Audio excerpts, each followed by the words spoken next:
ഉദയം വെളിപ്പെടുത്തൽ ഇതൊക്കെയാണ്. യേശു ആരാണെന്ന് വെളിപ്പെടുത്തപ്പെട്ട ആ സംഭവത്തിനെയാണ് വിസ്മരിക്കുക. യേശു ആരെന്ന് ബോധ്യത്തോടുകൂടെ അതേ സാക്ഷ്യം നൽകിയ വിശുദ്ധരെയാണ് നമുക്ക് ആദരിക്കുകയും ബഹുമാനിക്കുകയും ചെയ്യുന്നത്.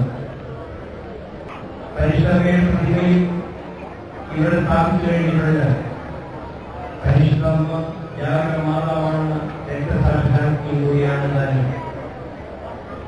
യേശു വിശ്വസിച്ച ഏവരും അങ്ങനെ സാക്ഷ്യം നൽകിയപ്പോൾ സ്വാഭാവികമായിട്ടും യേശു പഠന സാക്ഷിയുടെ പ്രതിപത്രയിൽ ഒത്തിരി സ്ഥലത്തിന് പാതകൾ ജനിക്കുകയും വന്നിട്ടുണ്ട്.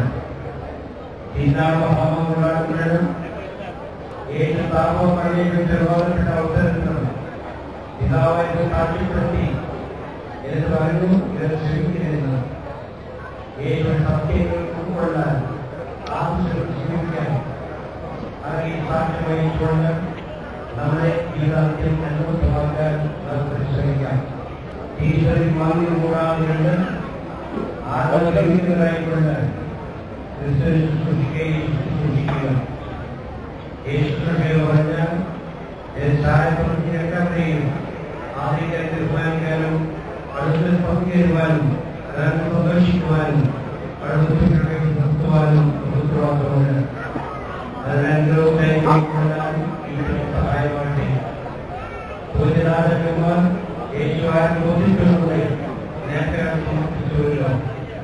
യേശു രാജാവിനെ അംഗീകരിച്ചു, യേശു ദൈവങ്ങളെ അംഗീകരിച്ചു, യേശു മനുഷ്യങ്ങളെ അംഗീകരിച്ചു, യേശു പ്രകൃതികളെ അംഗീകരിച്ചു. യേശു ആരംഭിച്ചതോടുകൂടി അങ്ങനെ അംഗീകരിക്കുവാനും ആരാധന